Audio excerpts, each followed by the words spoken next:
mi charla es la que abre la jornada, voy a aprovechar para tratar un tema que considero general y muy importante. En cierta medida está poco representado en la divulgación, quizás porque ha sido tabú durante mucho tiempo. Y voy a tratar de aplicarlo a un grupo animal poco habitual, en este caso. A lo largo de la presentación voy a seguir este esquema. Este de aquí soy yo. Estos son berenjenas. Voy a meterme en un berenjenal. Del berenjenal voy a saltar a este terreno resbaladizo, fangoso y peligroso, donde casi nadie se atreve a meterse. Y muy pocos son los que llegan a salir vivos de ahí. Voy a tratar de salir de ahí lo más limpio posible. ¿Sí? He titulado la charla Las cajas negras de la evolución. ¿Y qué son las cajas negras de la evolución? Son nuestras mentes, las de todos nosotros, con una excepción, la mente de cada uno de nosotros. Porque como todos sabéis, tenemos acceso a nuestra propia mente, pero las de los demás, por mucho que puedan hablarnos y comentarnos acerca de sus experiencias, sus emociones o sus sensaciones, son cajas negras. ¿Qué contienen esas cajas negras? ¿Qué son? ¿De dónde vienen? ¿Y qué podemos saber de ellas? Si queremos responder a estas preguntas, en mi opinión, debemos tomar perspectiva, una buena perspectiva. Y eso vamos a hacer. Este es el universo. Más concretamente, es una representación del universo. La simulación del milenio, del año 2005, representa la distribución de materia oscura a lo largo y ancho de todo el universo. Y si hacemos zoom sobre estas fibras, descubrimos que cada uno de los puntitos representa una galaxia. Estas galaxias se acumulan en cúmulos y supercúmulos. El nuestro es la Niaquea. Y por este lado de aquí se encuentra nuestra galaxia, la Vía Láctea. Cientos de miles de millones de estrellas, y en el brazo de Orión, este de aquí, se encuentra la nuestra, el Sol.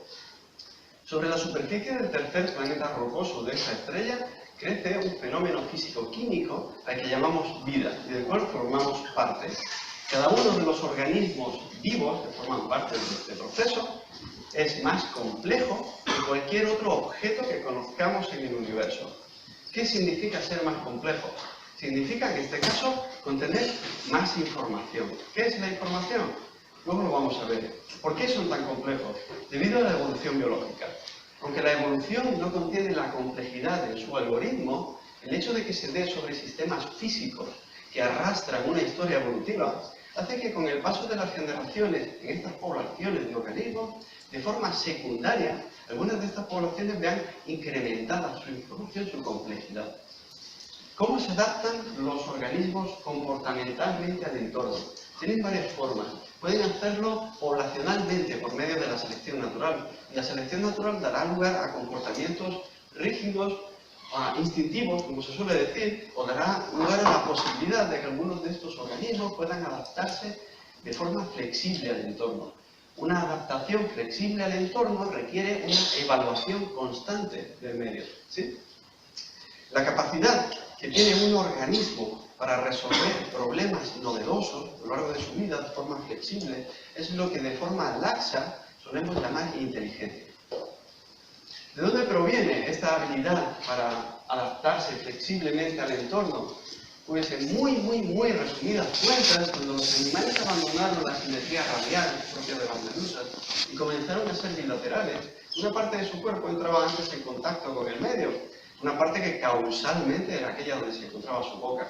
Aquellos organismos que poseían los órganos de los sentidos localizados en esta parte que encontraba antes con el entorno, iban a poder adaptarse mejor, iban a poder responder mejor y más rápido a las eventualidades del entorno. Estos órganos de los sentidos arrastrarían un sistema nervioso que con el tiempo iría engrosándose y al final acabaría dando lugar a los cerebros tal y como los conocemos, que como von Helmont introdujo, acabarían funcionando como máquinas de predicción de acontecimientos. Una forma fácil de observar esto es hacer uso de efectos ópticos. Seguro que todos conocéis el tablero de ajedrez en el que las casillas A y B son del mismo color exacto. Pero el hecho de que se encuentren representadas en este patrón y con esta sombra proyectada por el cilindro nos hace predecir que deben ser muy diferentes. Si nos concentramos, quizás podamos llegar a ver que A y B son del mismo exacto color, pero en cuanto dejemos de esforzarnos, nuestro cerebro rápidamente nos dirá que son de colores diferentes. Este efecto óptico es mucho menos conocido, parecen ser dos secuencias Una en la que una bola bota sobre el suelo y otra en la que se desplaza en línea recta. Ambas secuencias son exactamente iguales. La bola se mueve siempre en línea recta, pero la presencia de una supuesta sombra que se acerca y se aleja nos hace pensar que rebota, pero no es así.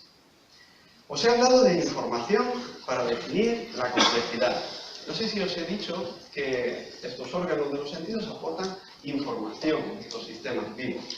Y la cognición misma se suele definir como la capacidad de un organismo para procesar información, para aprender y para hacer uso de esta información aprendida. Pero, ¿qué es la información?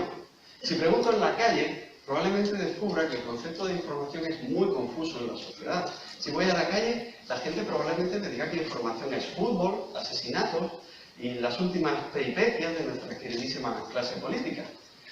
Pero yo prefiero en este caso quedarme con el concepto de información que manejan los físicos y que la relacionan con una medida de entropía, una medida de desorden. Así que voy a definir la información como una reducción en el desorden, una reducción en la incertidumbre de un sistema. Una forma habitual de explicar esto es hacer uso de un fotodiodo. Pero para hacerlo más fácil os he traído un interruptor. Un interruptor tiene dos posiciones posibles, encendido o apagado. Reduce la incertidumbre entre dos estados posibles. Si está encendido es porque no está apagado, y si está apagado es porque no está encendido. Así que la información depende de la cantidad de estados posibles que no son. Una forma fácil de entender esto es hacer uso del lenguaje, que casi siempre contiene mucha información, excepto cuando se trata del posmodernismo y cosas similares. Hay letras que son más habituales que otras, ¿verdad? Son más fáciles de predecir, por tanto reducen menos la incertidumbre, contienen menos información. Hay palabras que son más habituales que otras en castellano, no solo suelen ser más cortas, también son más fáciles de predecir, reducen menos la incertidumbre, contienen menos información. Y por un fenómeno conocido como entropía de la información condicional, la información que contiene un elemento viene condicionada por la presencia o no de otro.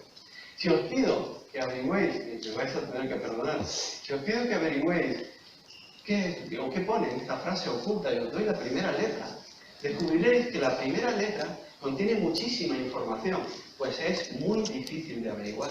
Pero a medida que yo voy revelando letras, iréis descubriendo que cada vez contiene menos información, cada vez reduce menos la incertidumbre, y al final descubriremos que la frase era perfectamente evidente. Por supuesto, he jugado ahora con vuestra capacidad de predicción. Ya me he metido en el relacionado. De hecho, puede que si hay algún espía ruso en la sala, puede que me pinche con un paraguas y sea la última vez que me veáis. Ahora voy a saltar de ese terreno pantanoso y resbaladizo donde muy poca gente se atreve a meterse y muchos menos son los que llegan a salir vivos, ya que la conciencia parece tener mucho que ver con todos estos conceptos de los que os he estado hablando. Y es que si queremos enumerar las características esenciales de un sistema consciente, probablemente debamos recordar los dos axiomas principales de la teoría de la información integrada de Tononi: información e integración. Es decir, un sistema consciente es un sistema donde la información se encuentra integrada.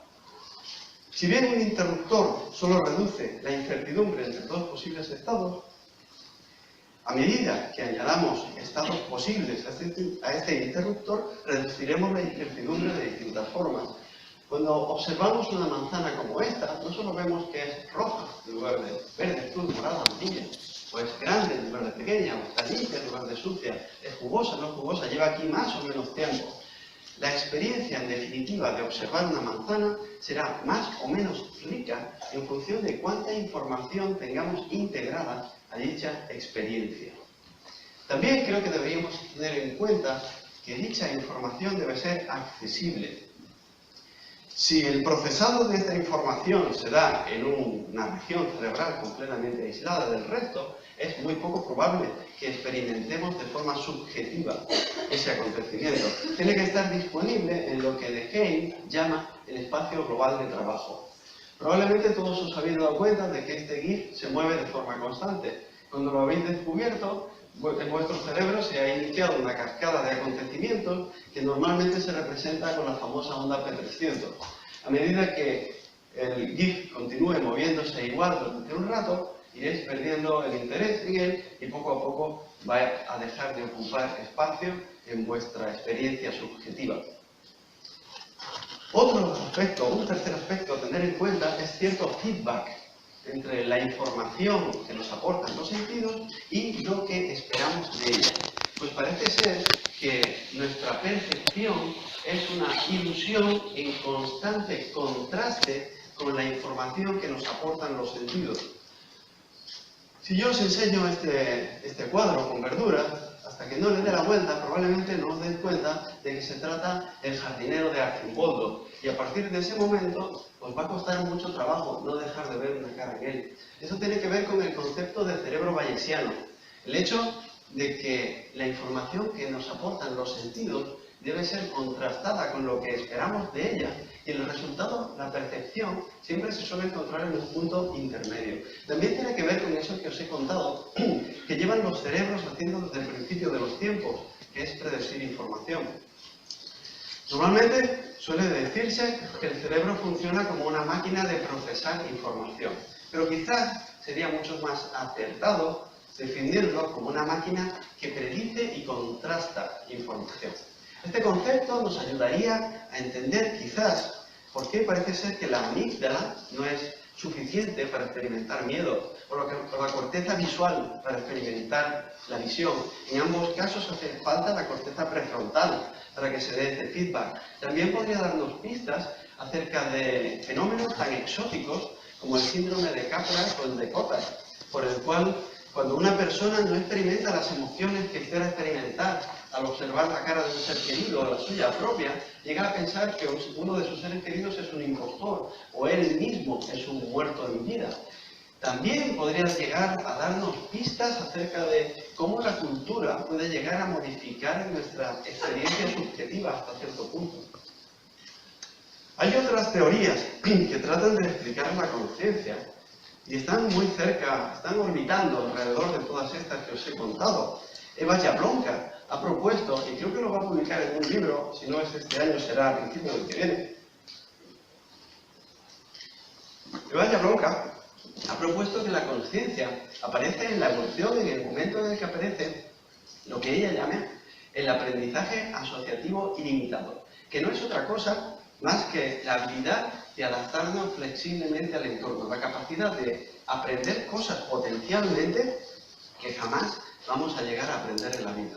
Ella propone que en la explosión del Cámbrico se dieron los primeros organismos capaces de hacer aprendizaje por asociación, debido a la integración de los sentidos.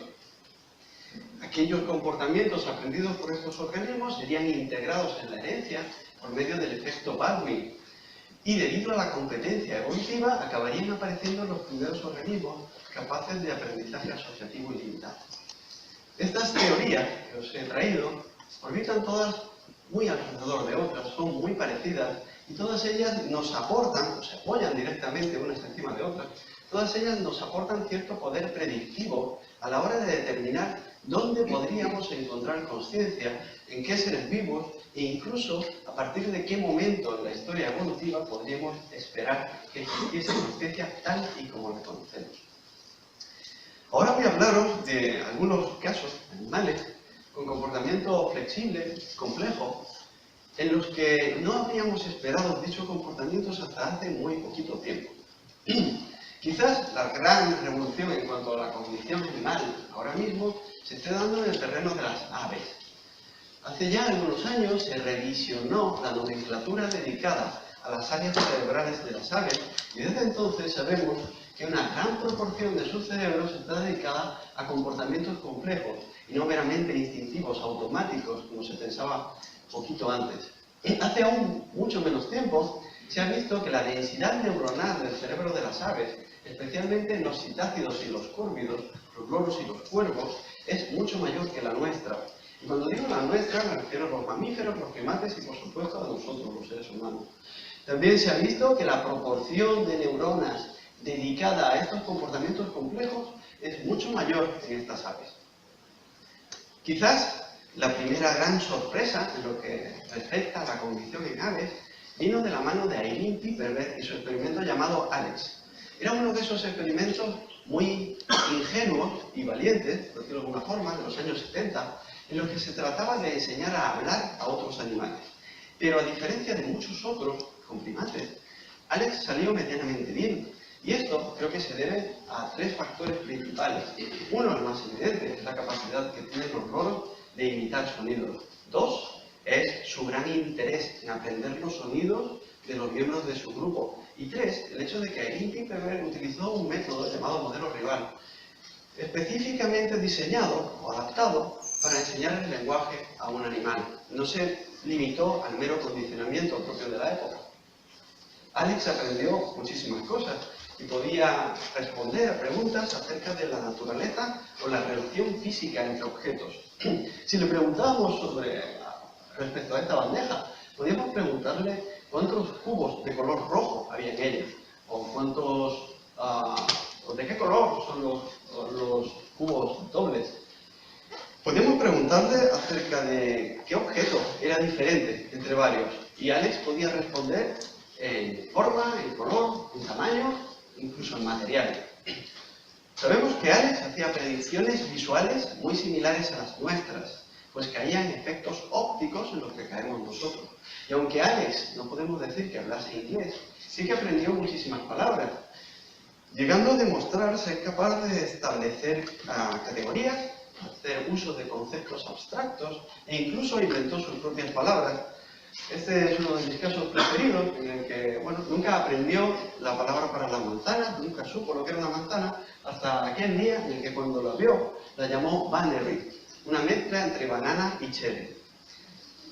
Eileen Piperberg había creado, por medio del lenguaje, una ventana a la mente de Alex, pero esta ventana requería un entrenamiento intensísimo, y esto podía suponer ciertos problemas, pues podía estar entrenando a Alex en un uso de conceptos que un ave de su especie jamás usaría en la naturaleza.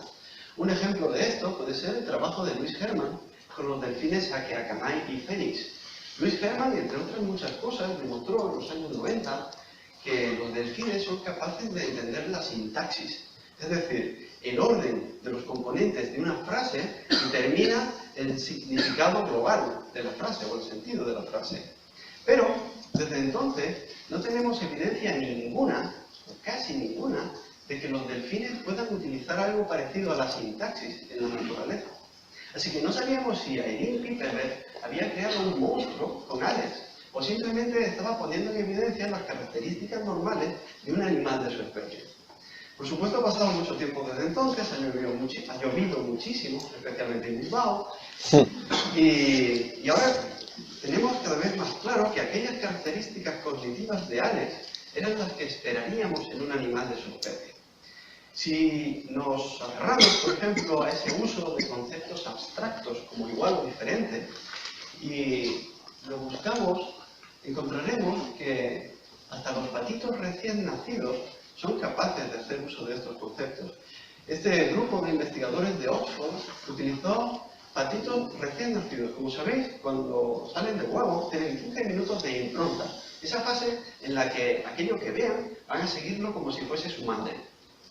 Improntaban a los patitos con dos objetos de naturaleza diferente o igual, tanto en forma o en color. Si los improntaban con dos objetos diferentes, como estos, y luego les dejaban elegir entre estas dos parejas de objetos, elegirían aquella pareja de objetos de forma diferente, aunque fuesen distintos aquellos objetos con los que habían sido improntados. Y si los improntaban con dos objetos del mismo color, elegirían aquellos del mismo color, aunque fuesen diferentes a los iniciales. Con esto, este grupo de Oxford demostraba que ya los patitos recién nacidos son capaces de usar conceptos abstractos que hasta hace muy poquito tiempo quizás habíamos pensado que serían únicamente humanos. Pero también es cierto que ahora sabemos que las aves son protagonistas de una convergencia evolutiva bastante significativa con los mamíferos. Quizás no debería sorprendernos tanto esto.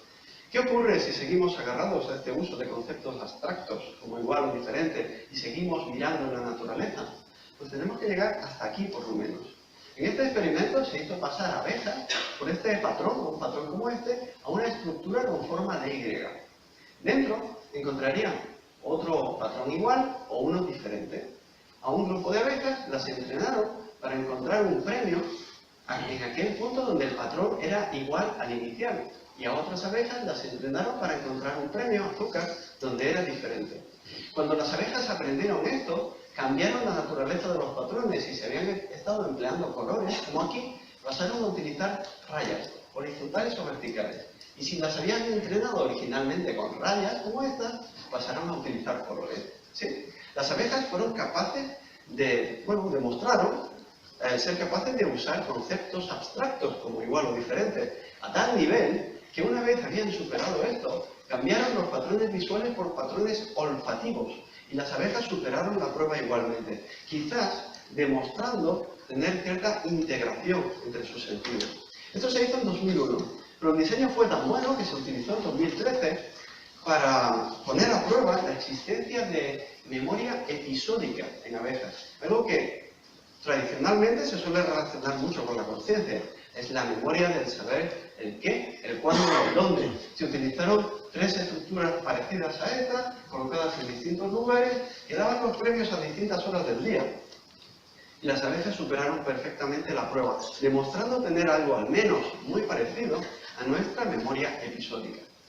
Pero también es cierto que cuando hablamos de conciencia, muy pocas personas van a pensar en memoria episódica o van a pensar en el uso de conceptos abstractos. Lo normal es que la gente piense en emociones, en sentimientos, en sensaciones. Cuando tratamos con animales o de animales que se encuentran muy cercanos a nosotros en la evolución, animales con los que compartimos el origen de muchas de nuestras habilidades cognitivas, es hasta cierto punto fácil intuir qué significan sus emociones. Parafraseando a Carl Safina en su último libro sobre elefantes, él pregunta: ¿qué otra motivación tendría una madre elefante para cuidar a sus crías si no es por la recompensa emocional que eso le supone? Hasta ahí es fácil. El problema vino cuando descubrimos algo que entraba en aquello que esperaríamos de las emociones en insectos. Era sabido que las moscas se asustan cuando pasamos una sombra por encima de ellas.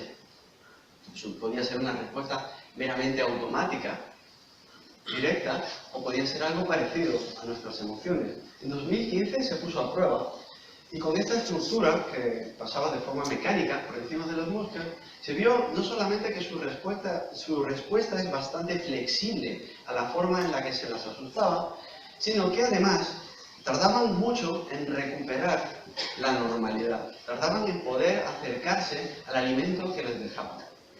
Este mismo año se ha publicado un trabajo donde se demuestra que las moscas a las que se fastidia agitándolas y a las que después se les deja tomar una decisión donde el resultado de dicha decisión no está muy claro, van a tomar decisiones pesimistas. Esto se había visto antes en abejas. Se las había entrenado para identificar un determinado olor a un premio positivo, azúcar, y otro determinado olor a quinina, un sabor amargo que no les gusta nada, un castigo. A la mitad de estas abejas se las agitó y después a todas ellas se las expuso a una serie de olores que eran una mezcla entre estos dos, de forma que las abejas no tendrían claro cuál sería el resultado, si un premio o un castigo. Las abejas que habían sido agitadas tomaron decisiones pesimistas. No solo se vio eso, también se vio que la octopamina, la serotonina y la dopamina de estas abejas agitadas era menor de lo normal. Aún se sabe poco acerca del rol de estas sustancias en los insectos, pero está cada vez más claro que algunos de ellos están relacionados con el sistema de recompensa del aprendizaje en algunos insectos y otros están relacionados con la realización de tareas que suponen un esfuerzo, como el salto de los saltamontes o cuando una luciérnaga debe encender la luz. Así que parece ser que estas emociones en insectos, queréis ponerle comillas o no, van más allá de la mera superficialidad del comportamiento. Este es solo un ejemplo, hay muchos más. Sabemos que si a los abejorros les damos azúcar de forma sorpresa, su comportamiento será especialmente optimista comparado con el del resto. ¿Qué ocurre si les damos cocaína a las abejas? Pues que van a sobreestimar los recursos que han encontrado. Cuando una abeja melífera llegue al panal y tenga que comunicar con su baile aquello que ha encontrado, lo va a hacer con mucha más intensidad. Alguien podría pensar, bueno, están drogadas, probablemente vayan como locas por todas partes. No, su actividad física general es la misma, solamente incrementan en el momento en el que deben comunicar los recursos que han encontrado. También sabemos que la deprivación sexual hace que las moscas de la fruta se den al alcohol. Sí, esto es mejor aún. Y sabemos que las moscas de la fruta que se han dado al alcohol se desinhiben sexualmente, a tal nivel que los machos tratan de aparearse con otros machos. Aumenta su excitación sexual y se reduce su desempeño, podríamos decir. Alguien quizás podría decir, bueno, están borrachas. Probablemente estas moscas no distingan un macho de una hembra, ¿no? No ven bien. No es así. Cuando se controla la dopamina, este interés de los machos borrachos por liarse con otros machos se reduce muchísimo, lo cual parece ser que tiene que ver con esta excitación sexual descontrolada. Y este mismo año se ha publicado, hace muy poquito, como por optogenética se ha probado que al menos las moscas macho de la fruta disfrutan del sexo. Y cuando tienen sexo, su interés en el alcohol se reduce muchísimo. También os he hablado de atención y de integración de los sentidos. Un tema muy interesante en este aspecto es el de la orientación en las hormigas. Hasta hace muy poquito tiempo se pensaba que las hormigas se orientaban mediante el uso de distintos sistemas funcionando en paralelo, de forma que un sistema se dedicaría a la detección de luz polarizada, otro sistema se dedicaría a la detección de patrones mientras andan por el suelo, y otro sistema, por ejemplo, se dedicaría a la detección de feromonas.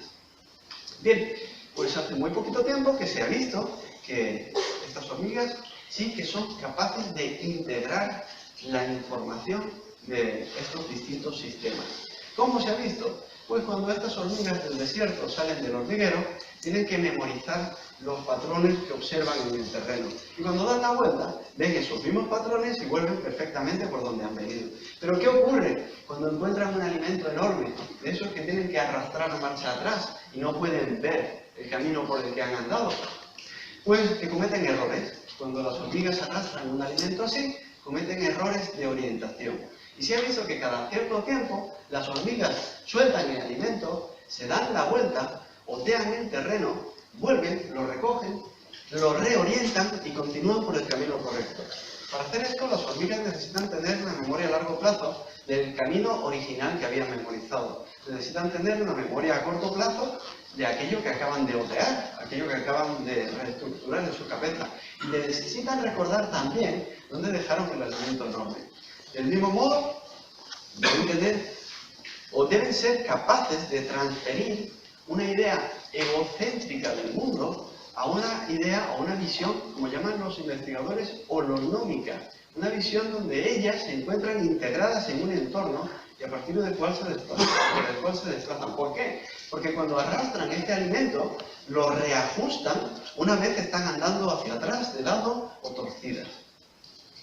Por último, me gustaría hablaros de un tipo de cognición que quizás sea el que más se suele relacionar con la consciencia, la cognición de la propia cognición, la metacognición. Una forma típica de evidenciar la metacognición en animales es probar si un animal duda acerca de su propio conocimiento. En este trabajo se evidenció la posibilidad de que las abejas tuviesen metacognición. Se las exponía a una estructura como esta, o un patrón como este, donde una estructura, en este caso el cuadrado rojo, lo voy a resumir muchísimo, era algo un poquito más complicado. Una estructura, en este caso el cuadrado rojo, si se encontraba por encima de una línea horizontal y la abeja elegía ese patrón, pues suponía un premio, suponía que se iba a llevar azúcar. Si el cuadrado rojo se encontraba por debajo de la línea horizontal, significaba quinina, un sabor amargo, no le gusta nada, un castigo. Las abejas en todo momento tenían la oportunidad de huir o pasar del tema y salir del experimento por un agujero central. Eso se les puso a las abejas en distintos niveles de dificultad y se vio que las abejas lo realizaban muy bien esta prueba cuando era fácil. Pero a medida que se iba incrementando la dificultad, más y más abejas optaban por huir, por no enfrentarse al problema. Los investigadores interpretaron esto como que quizás las abejas estaban o se encontraban con dudas acerca de su propio conocimiento y preferían huir que a exponerse a la posibilidad de probar la quinina una vez más. En mi opinión, esta prueba o este experimento es aún algo débil para demostrar la presencia de metacognición en abejas, pues existen otras posibilidades para explicar el resultado de este experimento. Es cierto que en 2015 se publicó un estudio con conclusiones parecidas en hormigas, pero esto no es culpa de las abejas ni de las hormigas. Es culpa de un diseño experimental muy difícil de diseñar. Cuando tratamos de evidenciar la presencia de una habilidad cognitiva concreta y ninguna otra más en un animal con el que nos llevamos cerca de 800 millones de años, como un insecto, tenemos que esforzarnos muchísimo y acumular muchas evidencias. De todos modos, tengan las abejas o las hormigas metacognición o no, les sirve, o ya tenemos suficiente evidencia, como para que os dé estas tres conclusiones finales. La primera sería que sabemos poquísimo acerca de la cognición animal. Son muy pocas especies las que hemos estudiado en profundidad aún. Si me centro solamente en el ejemplo de las hormigas, conocemos cerca de 14.000 especies y se cree que pueden existir más de 20.000. Las diferencias en las habilidades cognitivas entre estas especies pueden ser inmensas y no tenemos casi ni idea acerca de esto. 2. Muchas características cognitivas que considerábamos muy avanzadas parece ser que no lo son tanto, pues parece ser que están disponibles, podríamos decir, para sistemas nerviosos muy pequeños, sistemas nerviosos miniaturizados, como el de los insectos. Y esto incluye a la mismísima consciencia. Y 3. Para estudiar la mente, o para entender la mente, para llegar algún día a entender la consciencia como un fenómeno general, no basta con que estudiemos a los seres humanos, debemos estudiar otras formas que pueda tener en la naturaleza. Y las evidencias nos dicen que hemos infravalorado por mucho las otras cajas negras de la evolución. Muchas gracias.